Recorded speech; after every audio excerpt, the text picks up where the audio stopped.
Hey, thanks for joining. This is Bill Straub with Modern Thirst.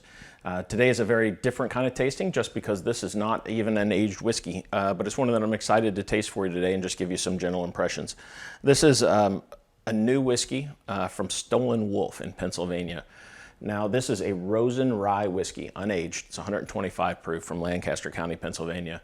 Why this is significant is because it's Rosen Rye and it's from Stolen Wolfe. Now, if you're not familiar with Stolen Wolfe, the master distiller there is the legendary Dick Stoll, who was the master distiller at the Pennsylvania Michter's distillery before the current iteration of Michter's picked up that trademark and bought it.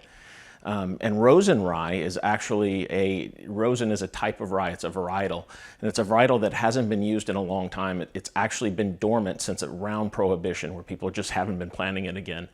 It kind of fell out of favor because it was really only used for whiskey making. And it was originally a Russian grain that was brought over and grown in the United States, but it was common before Prohibition and very uncommon since then. If you do a chemical analysis of it, apparently there's not a whole lot of difference between this and the standard type of rye grains that we grow in the United States still. So whether or not it makes a big difference in taste, I don't know. But they call this a heritage grain, meaning that it's really not used anymore commercially. And it takes a lot of effort to plant those seeds and kind of harvest this type of crop again, because farmers just aren't used to it. There's a nonprofit group up in Pennsylvania called the Delaware Valley Fields Foundation, and what they do is they go out and they find these heritage grains where they can find the seeds for them, and they try to kind of restart those for historical purposes and try to reintroduce them to commercial use. But Dick Stoll was actually the last man in Pennsylvania to make a Rosen Rye, and that was about 50 years ago at the old Michter's distillery. So this is the first time it's been done since then in Pennsylvania, and the great thing about it is it's been done by the same master distiller who of course is a legend in the industry. This is unaged, so it's probably closer to White Dog than whiskey, but I want to go ahead and give it a try. And you can actually see here, it is perfectly clear, so it hasn't seen a barrel yet. Eventually these will be aged, I believe, and sold. But let's give this one a try. It's very interesting.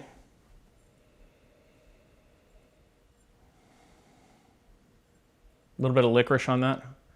It's funny, I'm so used to drinking White Dog bourbon, which is so very corn heavy. It almost smells like cream corn or something like that. And this is totally different. It's a little bit grassy. There's almost some licorice notes to it. It smells a little bit like silly putty.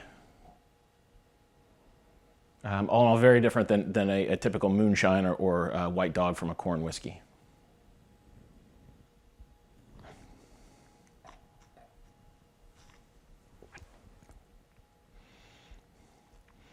It's very interesting. I've never had White Dog from a rye whiskey, so it's hard to compare this to a different one. But it's honestly not so bad on its own the way it is now. It follows through on that nose. It has that kind of licorice hint to it. Really spicy, a lot of pepper. That's the rye on there. And I don't know what the mash bill is on this. Again, it's 125 proof. I don't know if this is 100% Rosen Rye or if they've mixed it with something else. My guess is there's probably a little bit of malted barley just to help that aging process, but maybe not. I couldn't find online, so if someone else knows, feel free to comment below. It's pretty good. I honestly think if you add barrel flavors into this that are going to give it a little bit of sweetness and that smoky char and oakiness, this is going to be a really good whiskey. I'm impressed. I like it, and check it out. When this thing hits bottles, they may sell all of the first batch of these. They may sell those all unaged as kind of collector's items. But eventually, if Stolen Wolfe starts putting this in bottles, it's definitely something worth checking out. It'll be kind of a nice historical footnote to say that you got one of the early barrels or early bottles of the first Rosen Rye from Pennsylvania in over 50 years. So I hope you like it. If you like us, please support us on Patreon. That's patreon.com/ModernThirst. Check us out at ModernThirst.com. We got lots of different reviews, lots of things for you to check out there. Thanks a lot for watching. Have a great day and cheers.